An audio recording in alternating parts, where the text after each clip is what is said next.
Il y a des livres qu'on lit, il y a des livres qu'on vit.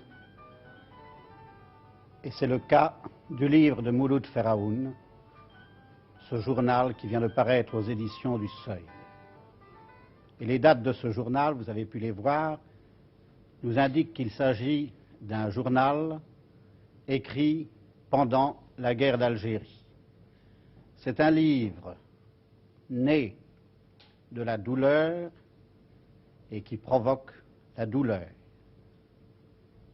Au moins dans celui qui vous parle en ce moment et qui a vécu 20 ans de sa vie en Algérie.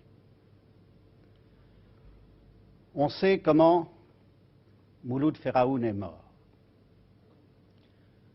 Le 15 mars de cette année,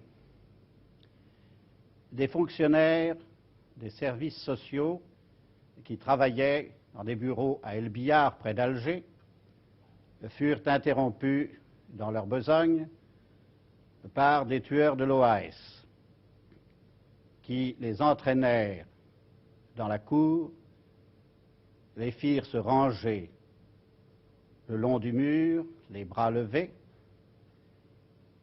Les tueurs choisirent 6, au hasard d'ailleurs, 6 de ces fonctionnaires et les abattirent de rafales de mitraillettes. 3 étaient européens, français, 3 étaient musulmans, et parmi ces 3 musulmans, il y avait Mouloud Feraoun, qui mourut ainsi d'une mort qu'il apparente à Federico García Lorca, le poète espagnol assassiné par la guerre civile. Ne disons rien sur la hideur de l'acte, mais constatons sa sottise, son absurdité. Car si un homme ne devait pas être abattu par des Français, c'était bien Mouloud Feraoun. Il représentait très précisément ce que la France avait fait de plus justifiable en 100 ans de présence en Algérie. C'était un musulman, un kabyle, mais c'était aussi un Français, un homme qui avait été fait pour la moitié de lui-même au moins par la France. C'était un écrivain. On lui devait déjà 3 romans, des poèmes, des essais.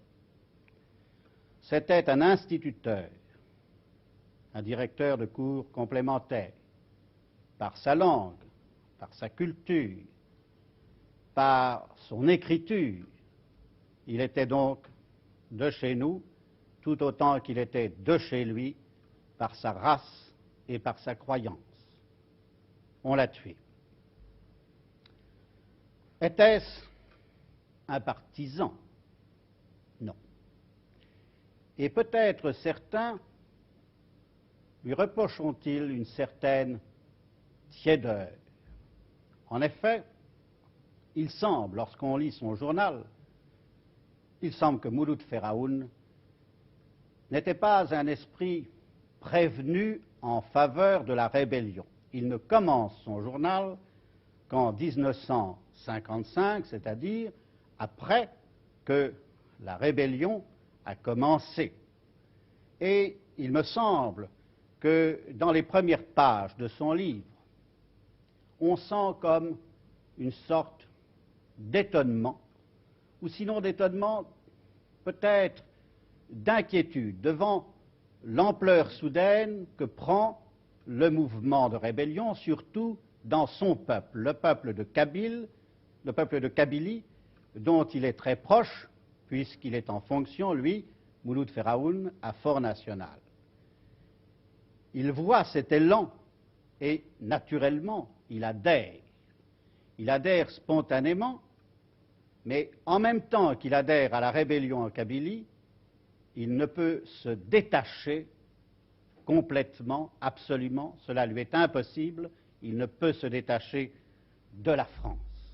Alors il écrit ce journal, Au jour le jour, et c'est une litanie d'exactions, de souffrances, de martyrs, et parfois le Français qui le lit se prend le visage entre les mains et dit « ce n'est pas possible ».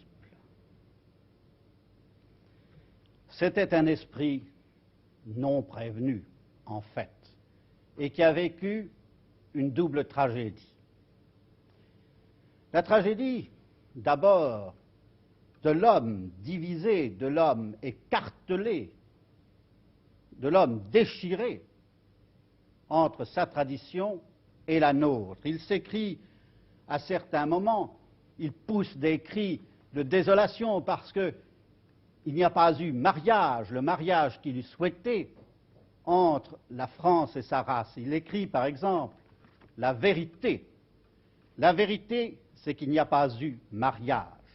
Les Français sont restés étrangers, le mal vient de là. Inutile de chercher ailleurs. Un siècle durant, on s'est coudoyé sans curiosité. Il ne reste plus qu'à récolter cette indifférence qui est le contraire de l'amour. Le contraire de l'amour, c'est-à-dire le contraire de ce qu'eût souhaité Mouloud Feraoun entre les siens et la France. Et il écrit, et ceci montre bien que nous avons affaire à un esprit libre, à un esprit qui ne veut pas rejeter tout l'acquis qu'il a reçu de la France. Au lieu de barrer tout ce qui précède, je me dis, vive la France telle que je l'ai toujours aimée, vive l'Algérie telle que je l'espère. Honte aux criminels, honte aux tricheurs. Quelle parole profonde, quelle parole à la fois souffrante et dégagée. Mais l'autre tragédie de Mouloud Feraoun, c'est la tragédie de l'humaniste, qui est contre la violence, contre la terreur. Toute terreur, toute violence lui sont haïssables. Et bien entendu, aussi bien la violence des siens, la terreur que font régner les fellagas, que la terreur que font régner les forces que l'on disait de l'ordre. Il proteste avec la plus extrême énergie quand le FLN ravit un de ses collègues français.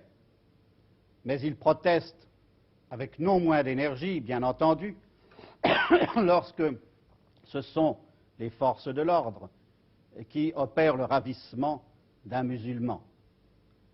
Il est contre la terreur et, comment ne le serait-il pas, il est formé par une double tradition spirituelle. J'ai horreur de ceux qui tuent, dit-il, non parce qu'ils peuvent me tuer, mais parce qu'ils ont le courage de tuer. Ensuite, de part et d'autre, on légitime le crime, on l'explique, il devient nécessaire, le crime, il devient un acte de foi, il devient une bonne action, et alors, que se passe-t-il? Ce sont les pauvres gens qui souffrent, ce sont les innocents qui souffrent, il n'y a plus que des coupables, écrit Mouloud Feraoun, il n'y a plus que des victimes, il n'y a plus que des justiciers, alors quelle peut être la solution? Il rêve, bien entendu, d'une encore possible alliance, et puis elle lui paraît vaine, et alors Mouloud Feraoun songe que l'essentiel désormais pour lui, c'est de mourir avec la conscience tranquille, et c'est ainsi qu'il est mort. Mais comme il est curieux de penser que dans notre pays, certains protestaient contre les exactions de leurs compatriotes, alors qu'au même moment, un Mouloud Feraoun protestait contre les exactions des siens. Y aurait-il une patrie des justes? C'est la question que l'on se pose, et c'est à cette question que Mouloud Feraoun répond. je le vois, instituteur très appliqué, qui va vers le tableau noir et qui donne à ses élèves